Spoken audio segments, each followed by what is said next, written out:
Hai, balik lagi bersama aku Surya. Kali ini di step by step aku mau edukasi tentang cara beli saham di harga bottom. Karena banyak banget nih yang nanya, gimana sih cara beli saham di harga yang bottom?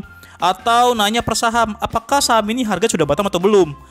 Karena kan kalau beli di bottom itu kelihatannya bisa bikin cuan optimal ya. Tapi gimana caranya? Aku akan ulas semuanya di video kali ini. Sebelum itu jangan lupa ajak kerabat, pacar, istri, mantan, keluarga, sampai musuh untuk subscribe channel YouTube Mikir Duit ya. Apakah mungkin kita beli saham di harga bottom atau yang paling bawah tepat sebelum harga itu naik? Jawabannya bisa saja terjadi, tapi itu sifatnya karena faktor keberuntungan. Kenapa? Oke, asumsi harga bottom adalah harga saham yang paling rendah banget sebelum dia naik. Misalnya di BBRI ini harga bottom pada 19 Juni 2024 di 4.094 per saham. Bayangkan jika kita masuk di harga tersebut, berarti per 1 Oktober 2024 saat harga saham BBRI turun, kita masih floating profit sampai 20%-an loh. Sayangnya ya kita hampir nggak mungkin bisa beli saham di harga bottom. Soalnya harga saham itu kan naik karena ada dorongan daya beli yang besar. Di sisi lain kita sebagai investor retail itu skala modalnya masih bisa dibilang kecil lah. Sehingga saat kita beli itu tidak akan mempengaruhi harga dan menarik minat lebih banyak trader dan investor untuk masuk. Sehingga saat kita berasumsi sudah beli di harga bottom, kita masih terancam resiko floating loss. Soalnya saat kita beli itu nggak didukung dengan daya beli yang besar. Sehingga ketika ada yang lebih besar lagi yang jualan, ya harga saham turun. Tapi bukan berarti nggak mungkin terjadi. Karena bisa aja pas kita beli, Big Fund juga masuk. Tapi ya peluangnya kecil, ya ada faktor keberuntungan lah gitu kalau hal itu terjadi. Terus bagaimana agar bisa mendapatkan harga saham terbaik saat market lagi turun? Di sini aku akan kasih tahu 2 jurusnya. Pertama, cara ini cocok banget untuk kamu yang punya time frame investasi jangka menengah panjang mulai dari 6 bulan sampai lebih dari 1 tahun. Cara ini adalah dengan melakukan pembelian bertahap saat ada penurunan harga saham. Nah, ini bukan dollar cost averaging ya, tapi lump sum, tapi maksudnya bertahap gitu. Nah, jadi ketika harga saham turun, kita sudah menetapkan titik berapa aja kita bakal melakukan aksi beli. Nah, total aksi beli disarankan nggak boleh lebih dari 5 kali. Tujuannya agar modal kita nggak terlalu terkonsentrasi di satu saham yang lagi ada tekanan jual gitu kan, resiko lebih tinggi juga ya. Nah, jadi aku bikin simulasi gini. Misalnya kamu punya modal 100 juta untuk alokasi ke satu saham. Lalu kamu tertarik masuk ke saham BBRI yang katanya lagi turun. Cuman maunya masuk di harga bottom. Time frame investasimu 1-2 tahun. Untuk itu kamu akan membeli secara bertahap sebanyak 3 kali. Pembelian pertama adalah posisi titip sendal, senilai 10% dari alokasi modal, atau dalam simulasi ini senilai 10 juta gitu. Nah, posisi beli di tahap pertama ini di harga berapapun yang terjadi saat itu. Jadi nggak usah mikirin mau cari level yang seperti apa gitu. Yang penting titip sendal dulu aja gitu. Nah, misalnya dalam simulasi ini kita masuk di BBRI harga 5.300. Pertanyaannya, lalu kapan melakukan pembelian kedua dan seterusnya? Nah, itu bisa dilakukan dengan melihat posisi PBV band. Dalam PBV band itu kan ada standar deviasi +2, +1, min atau rata-rata, -1, dan -2. Secara arti, harga saham yang ada di atas standar deviasi +1 hingga +2 itu dianggap mahal. Untuk masuk ke sana resikonya agak tinggi untuk mengalami floating loss gitu. Sebaliknya, yang minus-minus itu berarti sudah murah.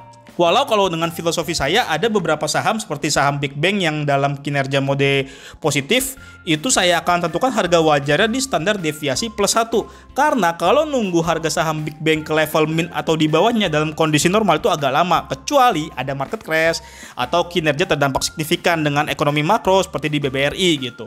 Nah, dengan menggunakan angka tersebut kita bisa jadikan 3 titik beli. Pertama, titik beli di harga terdekat, di harga saat ini misalnya. Kedua, titik beli di standar deviasi -1. Ketiga, titik beli di standar deviasi -2.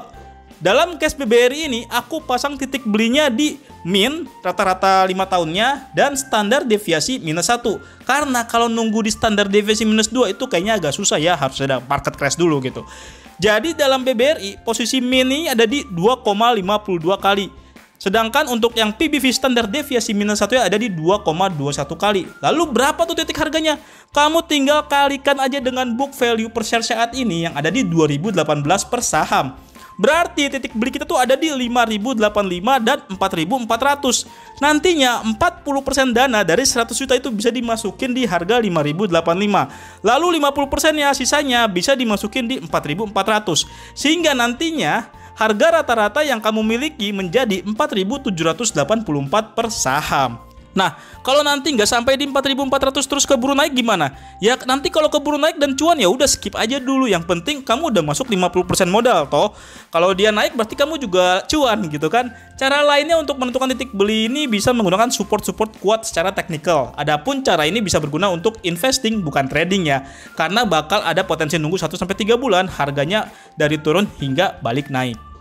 Kedua, untuk trading, kamu bisa mulai masuk ke saham yang lagi turun jika ada volume beli yang tinggi. Ya, keburu naik dong. Ya nggak apa-apa, karena kan kamu tujuannya trading. Jadi kamu mencari saham yang emang lagi aktif atau diakumulasi, sehingga kamu bisa dapat capital gain atau keuntungan yang lumayan dalam jangka pendek. Misalnya contohnya BBRI setelah turun di bottom 19 Juni 2024, BBRI kan langsung naik full candle tuh. Nah, di sini kita mungkin bisa baru masuk di hari kedua setelah kenaikan untuk spekulatif atau nunggu retracement di hari ketiga hingga kelima setelah naik. Dengan begitu dalam jangka pendek kita bisa cuan ya. Nah, nanti untuk detail simulasi kita harus ada bahasan khusus sih untuk hal ini ya. Nah, itu tadi dua cara untuk alternatif beli saham agar bisa mendekati harga bottom atau minimal beli saham tapi punya peluang cuan lah gitu ya. Dari semua cara yang paling penting adalah kamu punya alasan kuat kenapa beli saham tersebut. Terserah mau dari segi prospek fundamental bagus atau teknikalnya cakep, yang penting bukan ngikutin temen atau FOMO saham yang lagi naik. Nah, kalau kamu mau belajar dan diskusi saham agar dapat conviction yang kuat untuk beli dan jual saham, yuk join jadi member Mikir Dividen bersama kami di Mikir Duit. Nanti kamu akan dapat review 31 saham dividen jangka panjang yang bisa dipertimbangkan untuk investasimu. Lalu mendapatkan publikasi bulanan yang membantumu mengarahkan strategi investasi saham secara objektif, anti pom-pom dan gorengan. Grup diskusi dan event online juga membantumu untuk mengembangkan portofoliomu juga ke depannya. Kalau kamu mau join sekarang, kamu bisa klik mikirduit.com/mikirdividen atau klik link di deskripsi video atau di channel kami ini ya. Bye-bye.